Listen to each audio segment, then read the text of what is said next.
Hello and welcome to the Motoring News Zone, the show where we take you for all the biggest stories in the world of cars now. This week, the most reliable car brands have been revealed. Teslas are the toughest car on tyres than any other, and apparently, believe it or not, millions of vehicles in the UK are driving around right now with known defects, known faults. Find out why and a whole lot more in today's show.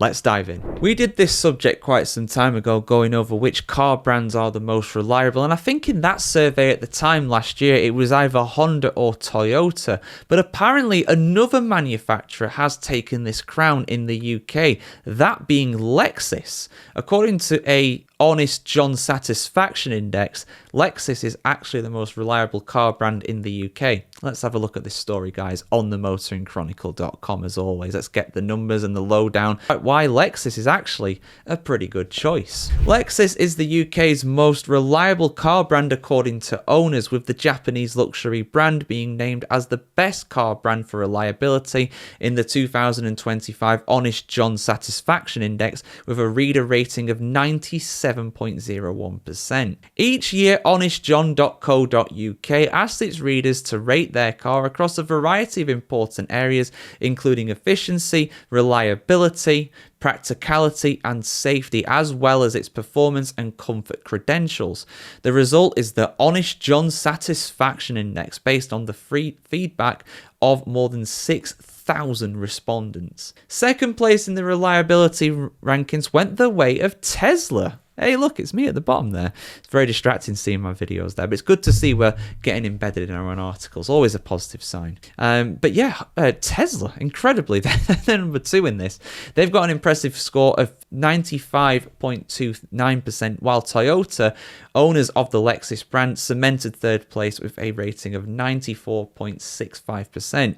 With a score from our readers of 94.65% is Honda, with Skoda completing the best 5 with 93.08. So yeah, that does speak volumes. 3 of those brands are Japanese, and surprisingly, that EV manufacturer, that sole EV manufacturer there, Tesla, coming in as number 2. Did not see that coming, but hey, there we go. They obviously know what they're talking about, the Tesla owners. Lexus's NX model was also the most reliable car overall, ahead of the Skoda Kodiaq and the Toyota Corolla. At the other end of the 2025 Honest John Satisfaction Index, we see shock Alfa Romeo. Who would have seen that coming? Alfa Romeo being unreliable?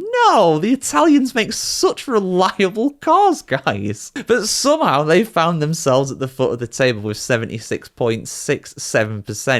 Ahead of Jeep at 82. It's a 6% drop off for Alfa Romeo from the next worst car brand. Wow. Jeep at 82% and Vauxhall at 84%. Of course, the Corsa model was named as the UK's least reliable car. Of course. One big surprise was that of Mercedes. That was voted the 5th worst brand for reliability at 86%. I'm telling you guys, German car manufacturers, the myth about Germans making good, reliable cars is just not true. Mercedes, BMW, Audi, Mercedes particularly bad actually. I'm not surprised they're 5th overall, the worst. 5th at the bottom, I should say, because I have heard some horror stories from some of my friends about basically getting their new Mercedes S-Class or whatever, C-Class, whatever it is, driving it home, then they start it up the next morning to go to drive for work, doesn't start, breakdown cover comes for him, car's towed away. Can't fix it. I've heard that happens a lot, so I can definitely believe that. Meanwhile, it is Tesla owners that were the most satisfied with the overall ownership of their cars at the time of the survey, with over nearly 90% an approval score overall. Tesla's popularity nudged out Lexus into second place overall, who had 86% overall satisfaction rating. Securing third position for overall satisfaction with a score of just over 84% was Porsche, narrowly edging out Honda into fourth with 84% as well. Very tight between those two. And rounding out the top 5 for overall brand satisfaction was Skoda, also with 84%. Meanwhile, it was Alfa Romeo that picked up the wooden spoon with 72% satisfaction. Again, not surprised. That's only slightly inferior to Fiat, another Italian brand, with a lot of mechanical parts shared between those two brands, and obviously mechanical issues as well. Fiat scored at 73 73%. At 76 is Vauxhall, but the British brand was only a solitary step above Fiat in this table. Just above that terrible threesome on 77% is MG. Now, MGs are actually quite popular right now in the UK, but people aren't liking them clearly. They're at 77%. But yeah, interesting stuff there on the overall reliability and satisfaction. So basically, guys, TLDR, Japanese cars are great, Italian cars aren't. That's kind of what it's saying, really. Not only are they not reliable Italian cars, but they also do not offer a lot of satisfaction for the people driving them around. German cars are overrated, and surprisingly, Teslas are really good. People like them. But again, I've heard mixed things about them, and my own opinion about Tesla is not the highest, I will be honest. Just from the overall experience of what people I know who have owned them, and also people who have driven them just on a test drive or whatever, they say that a lot of European electric cars are actually far better and in a lot of cases cheaper than Teslas. But you know, Teslas are some of the most popular cars right now to buy in the UK, so take that as you will. But yeah, are those findings surprising for you? Let us know in the comments below. Love them or loathe them, Teslas are one of the most popular new brands of car in the UK. I think the Tesla Model Y, in fact, was the top selling car in 2024 in the whole of the United Kingdom, really showing that EVs are becoming more and more popular. Now, EVs aren't perfect. We bring you the good, the bad, and the ugly here on this channel. And one of the downsides of them really is the weight of them. Now, this is the thing. I've seen different stories when it comes to overall wear of things like brakes, things like batteries, things such as tyres as well. And it depends on how much you use your car. It also depends on your driving style and where you drive as well. But according to this article here on the motoringchronicle.com that I'm going to go through, Teslas in general are the toughest brand of car of them all on tyres in Britain. Let's have a look at this, guys. Full article on the motoringchronicle.com as always. Exclusive analysis by the UK's leading automotive servicing and repair company has revealed the cars which are most likely to wear tyres quickly and need more frequent changes. The data from QuickFit, which fits more tyres to the nation cars than any other company, revealed which car models are disproportionately likely to need new tyres in every area of Britain. The analysis shows that this varies from area to area, indicating that driving conditions in certain parts of the country seem tougher on some models than on others. Indeed, the disparity in quality of roads throughout the United Kingdom is huge, so it's not a surprise really. And driving habits also do vary. Someone in Yorkshire, like me for example, will probably drive a lot more than someone in London who will use a lot more public transport in general, for example. However, one car tops the list in significantly more locations than any other, the Tesla Model 3. More than 2 million British car owners take their vehicles to QuickFit centres each year, including electric EVs and hybrids as well as petrol and diesel models. The company analysts looked at which models were disproportionately more likely to be brought in for tyre changes than the average car in every area of Great Britain and calculated the index figure for each model. From its maintenance index in 2025, QuickFit has ranked the models by the number of locations in which they were most likely to have had tyre changes. The QuickFit ranking is led by the Tesla Model 3, which topped the tables in 54 areas across Britain.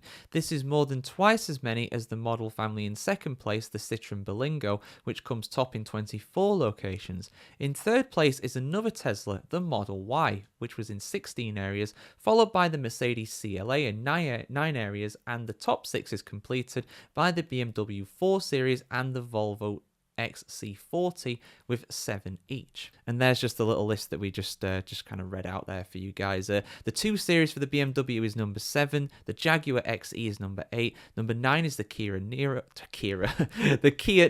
there we go, and number 10 is the Skoda Kodiaq.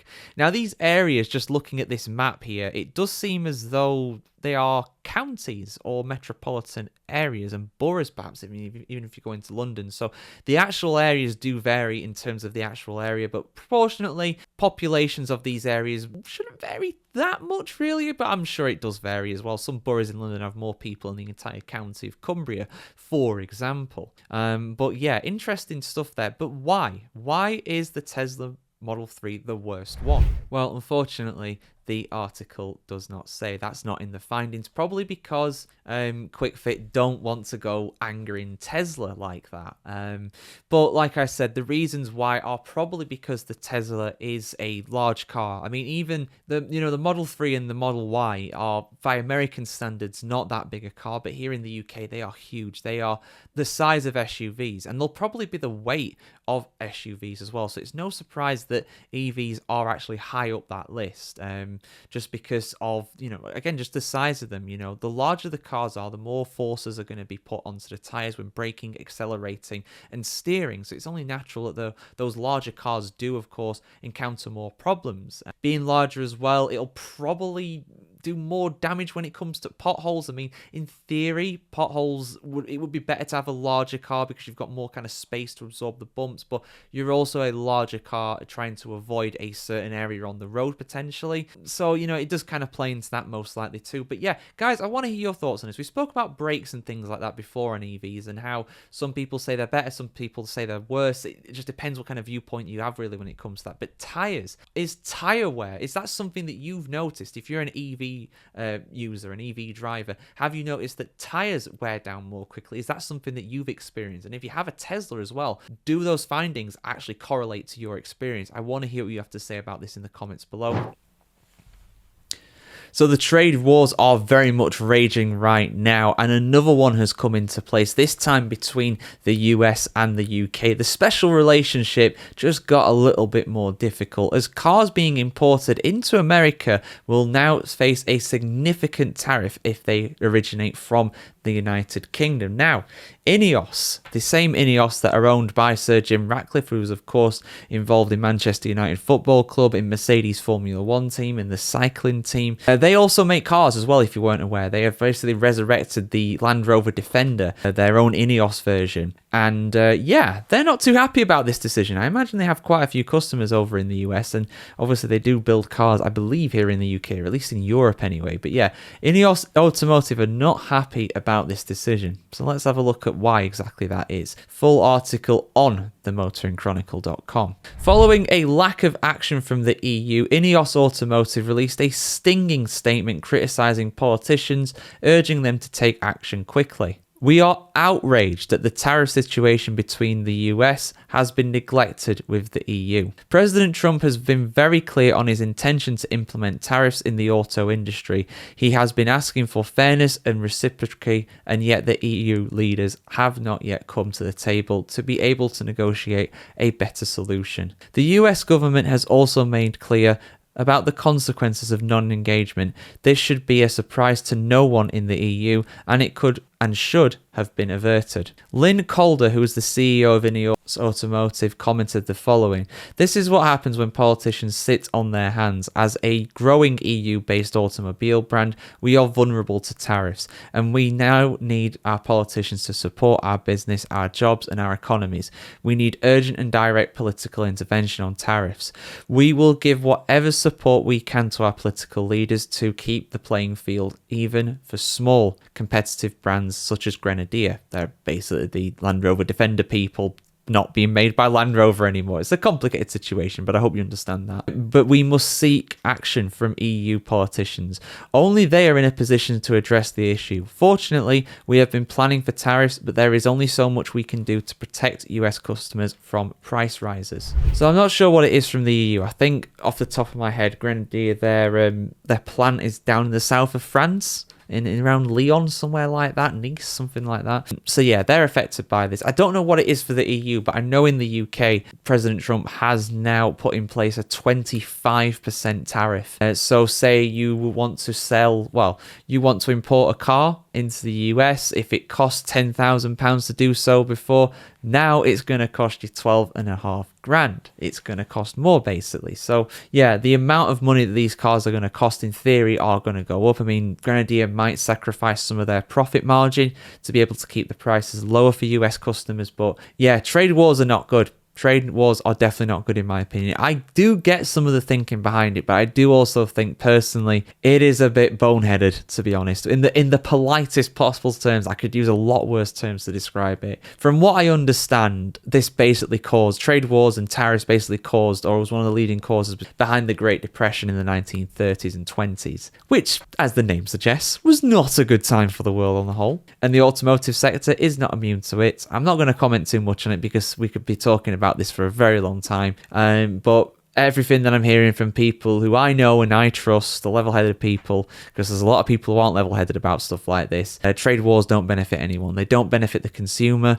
They don't benefit the country as a whole because people are less willing to spend because people, things are more expensive, and it's a snowball effect. If people don't have money in their pockets to spend, then the economy shrinks. If the economy shrinks, It's a depression. It's not a good thing. But that's just my opinion. I know this will definitely ruffle some feathers, particularly with some people over in the States when they view this on Motoring USA. But, we're here to bring you the news at the end of the day. This is not the Politics Chronicle. Nothing like that. So yeah, your thoughts in the comments below, guys. I'm sure you got plenty of them. I want to hear what you have to say about this. Are tariffs a good thing? Are they something that will help the US economy? Are they going to help the world economy? Should Europe, should the UK, should we respond to these in kind? Because we've not done so far. I want to hear what you have to say in the comments below. So when a manufacturer of a car issues a recall for a model that is something that you own, you should really heed that warning. At the end of the day, manufacturers don't do this lightly. They only do so when it's a serious fault that's been discovered in the cars that they have created and sold. However, a recent report here looks very, very concerning to say the least, as millions of potentially faulty cars and vans have never been checked despite safety recalls carried out by manufacturers. Let's have a look at this, guys. This is, worrying to say the least. Millions, that is a very significant number to say the least. Full article on themotoringchronicle.com as always. Failure to maintain customer relationships means that millions of faulty or even potentially unsafe cars and vans are on the road despite being subject to a safety recall. Data experts ADS have learned that over 3 million cars and light commercial vehicles, aka vans, recalled between 2018 and 2023 were never checked by franchise dealers. ADS warns that the total number of unchecked vehicles is even higher and will increase until dealers manage their customer contact management more effectively so that they can tell all drivers affected to have their vehicles checked. Safety recalls are a common procedure, meaning that over 2,000 models totaling over 14 million new vehicles were identified by manufacturers as requiring dealer attention between 2018 and 23. Manufacturers normally notify affected customers by post, advising them to contact their local franchise dealer. Some dealers proactively contact customers, but some wait till a vehicle is brought in for servicing before carrying out the necessary checks. With increasingly variable and extended service intervals, particularly for electric vehicles, a dealer may not see a vehicle for 2 years or more, or the customer may go elsewhere for servicing, and therefore many remain unaware of outstanding safety recalls. Consumers also may not receive recall and notifications due to a change of address or simply overlook the letters. As a result, if vehicles are serviced elsewhere, the franchise dealer loses contact with the customer who remains unaware of any issue. The root of the problem is therefore a failure to maintain contact with those original customers who still have the car. But as ADS has repeatedly warned, franchise dealers often lose track of customers due to poor database management. This also means that they lose business unnecessarily, but these missed safety recall figures now show that the stakes are potentially even higher. ADS also recently alerted dealers to the risk that missed safety recalls could result in a sudden unmanageable deluge of cars being presented for checks or repairs due to possible changes to MOT failure rules. Currently, a missed recall is recorded as an advisory during an MOT. However, some observers suggest that it should become an automatic failure under a rule change that is now under consideration by the government. EDS told the industry that dealer workshops could be overwhelmed by demand that they could not meet if the expected MOT rule change is not announced suddenly. The business cautioned dealers that such a situation would result in millions of inconvenienced and angry drivers potentially unable to drive their cars, and massive problems for dealer workshops who could not manage a sudden demand for time and potentially new parts. Now the scale of the issue has been confirmed by the Driver and Vehicle Standards Agency, who have revealed the following number of outstanding safety recalls for the years requested by ADS. And in fairness, those numbers have in general decreased, but even in 2023, you're talking about over 300, well, nearly 400,000 out of a total of 1.3 million that have not actually gone in when they need to, which is worrying to say the least. Roughly we're talking anywhere between, what would that be there? That's about 25% there, nearly for 2018.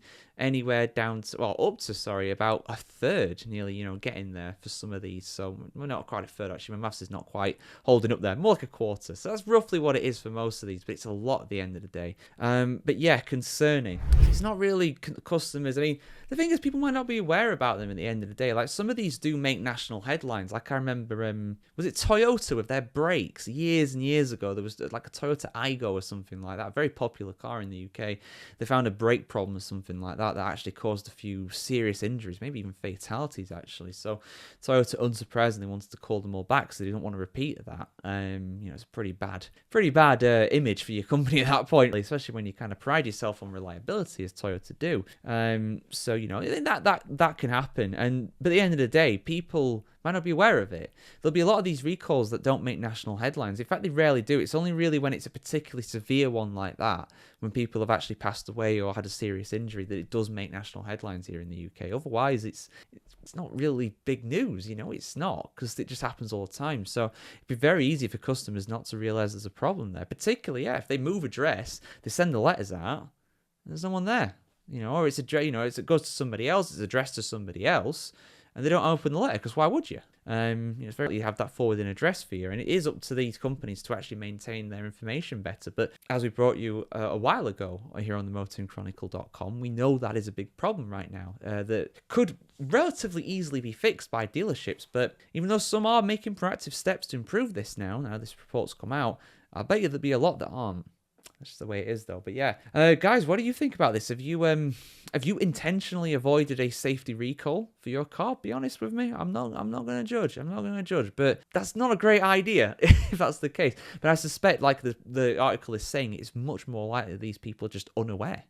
They missed the letters or get somewhere else, sent somewhere else or whatever. So yeah, your thoughts in the comments below, guys. So I brought you a news story the other week about BYD and I think it's called the e-support supercharger or something like that. It might well be in this article as well. But basically, it is a EV charger that is being rolled out right now in China, where BYD are originating from. And this charger does claim to be able to refill an electric car as quickly as you would with a diesel or petrol powered car, which is rather quick. That is absolutely groundbreaking. And one of the big downsides to having an electric car, for the most part, is the fact it takes so long to charge. Even these superchargers do take about an hour or so, which is a long time, obviously, which, yeah, if you've got a charger at home, you can do so while you're not driving. But if you're out and about on a very long journey, it does make things very difficult. You need to go for a prolonged pit stop to be able to make it a journey that's longer than basically the range of your car when it's full. But it will come to the UK soon, these 5-minute EV chargers.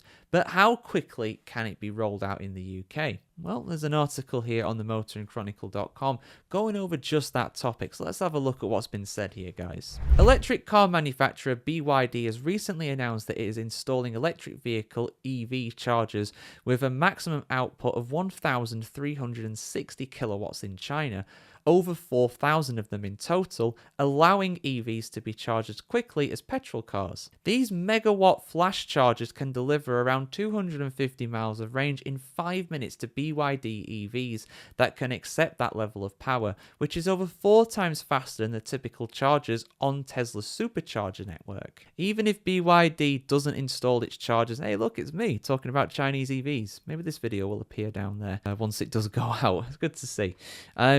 Even if BYDs don't install these chargers in the UK, there are plans to install chargers with similar power output for HGVs. But such changes for chargers can take a long time to get rid of concerns in the UK and also get those grid connections as well, and a number of years in some cases in total as well. So what can be done to speed up the process and reduce the costs as well? Well, one solution is to reduce the size of the cost of the grid connection for new charging infrastructure is load balancing, distributing power across multiple charging stations to optimize charging capacity and reduce the load on the grid. However, this new technology that is more effective for managing megawatt and ultra rapid chargers has now been launched, harnessing artificial intelligence AI to deliver more intelligent energy compression than traditional load balancing. The new technology from CrowdCharge can reduce the need for grid updates by using digital twin simulation during the planning stage of new charging projects, as well as helping to reduce energy costs and emissions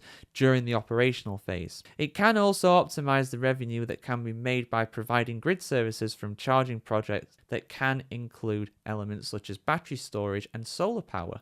The CrowdCharge tech has already been proven in real-world settings. And then there's some quotes there from Mike Potter. If you want to read that, you can do. It's a relatively long article, so I won't get everything here. Do go over to the Motoring Chronicle to see all of it. The new state-of-the-art technology from CrowdCharge has enabled organizations such as charge point operators, fleets, and local authorities to view a unique digital twin of their low-carbon technologies, with the ability to add new elements and see the impact of installation costs. The simulator can then be used to optimize existing and plan infrastructure development before connecting new energy assets, potentially reducing project costs and timelines, as well as lowering emissions and achieving savings on energy bills. The innovative CrowdCharge platform can evaluate many different complex variables, including multiple sites, reducing the need for grid updates for locations and simulating the impact of vehicle-to-grid V2G charging. By optimizing energy use and maximizing flexibility, CrowdCharge can also reveal the scale of new revenue opportunities from grid services. The CrowdCharge is a unique AI-powered technology with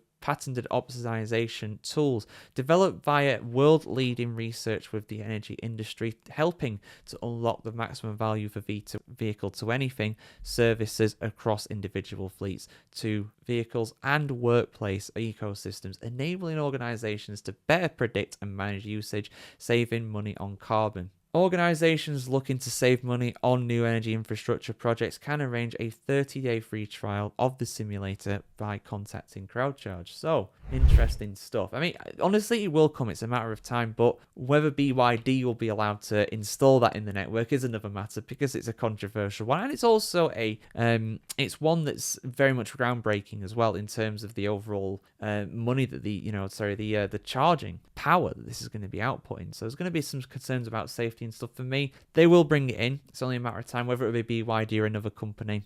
We'll have to see. But your thoughts in the comments below on it, guys. Should these Chinese EV chargers be allowed to be installed in the UK? I know some people will be very apprehensive about it for sure. But yeah, have a fantastic day ahead, guys. Have a great weekend, and we'll see you very soon for some more content right here on the channel.